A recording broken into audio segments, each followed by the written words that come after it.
कभी सोचा है, अगर आप समंदर के बीचों बीच फंस जाएं, जहां ना कोई जमीन हो, ना कोई इंसान, सिर्फ लहरों की आवाज, भूख, प्यास और मौत की परछाइयां।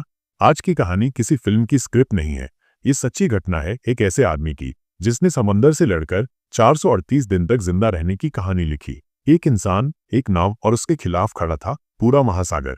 ये कहानी है जोश सल्वाडोर अल्वरेंगा की। दोस्तों, मैं आपको चेतावनी देता हूँ, ये सिर्फ कहानी नहीं है, ये एक ऐसा अनुभव है जो आपके रोंगटे खड़े कर देगा।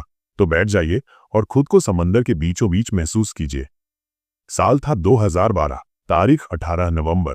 मेक्सिको के दक्षिणी तट पर बसा एक छोटा सा मछुआरों का गांव, पीजी जापान। यहाँ की सुबह अक्सर समुद्र की लहरों के साथ जागती थी, लेकिन उस सुबह सूरज कुछ ज्यादा ही शांति से निकला था, जैसे समंदर कोई बड़ा राज छुपा रहा हो। जोश अल्वरेंगा 36 साल का एक शांत मगर जिद्दी मछुआरा अपनी बेटी के साथ इस गांव में रहता था। मछली पकड़ना उसका काम नहीं, उसका जुनून था। और उस दिन उसके साथ था उसका साथी एजिकियल कॉर्दोबा, 22 साल का एक नया मछुआरा जो जोश के अनुभव के भरोसे समंदर से दोस्ती करना चाहता था।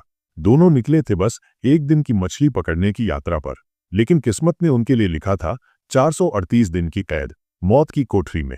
जोश के गांव के एक बुजुर्ग मछुआरे ने उसे रोका, मत जा बेटा, समंदर आज शांत नहीं लगेगा। लेकिन जोश हंसा, बस कुछ घंटे, पकड़ेंगे, बेचेंगे और लौट आएंगे। 7 मीटर लंबी नाव, एक छोटा इंजन, रेडियो, बर्फ का डिब्बा और थोड़ा खाना। उनका गंतव्य था 120 किलोमीटर दूर का समंदर, जहां बड़ी मछलियां मिलती थीं।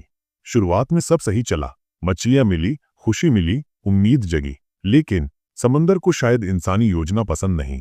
अगले ही दिन दोपहर को आसमान का रंग बदलने लगा। काले बादल, तेज हवाएं, ऊंची लहरें और फिर आया तूफान। एक ऐसा तूफान जो 48 घंटे तक कहर बनकर बरसा।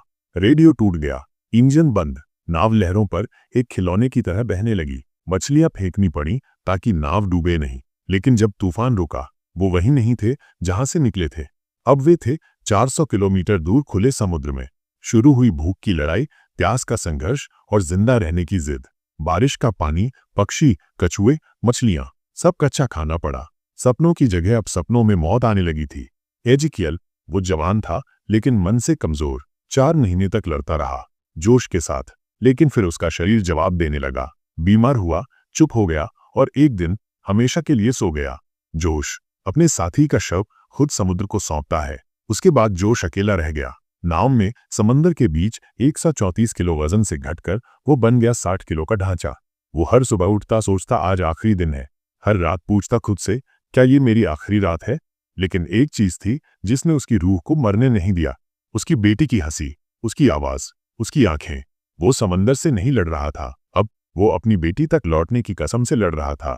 438 दिन बाद एक दिन जब समंदर शांत था, जोश की नाव एक दूरदराज के द्वीप के पास बहती हुई पहुंच गई। वहां कुछ स्थानीय लोगों ने उसे देखा, बिल्कुल हड्डियों का ढांचा, गंदा, थका हुआ लेकिन जिंदा। उसने मौत को हराया था।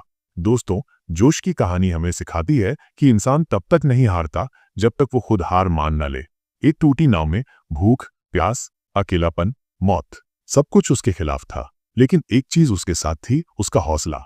अगर आपके अंदर भी कोई सपना है तो याद रखना, जो समंदर पार करने का हौसला रखते हैं वही इतिहास लिखते हैं। अगर आपको ये कहानी पसंद आई हो तो इस वीडियो को शेयर करें और चैनल को सब्सक्राइब करना न भूलें। फिर मिलेंगे एक और सच्ची, दिल को छू लेने वाली कहानी के साथ।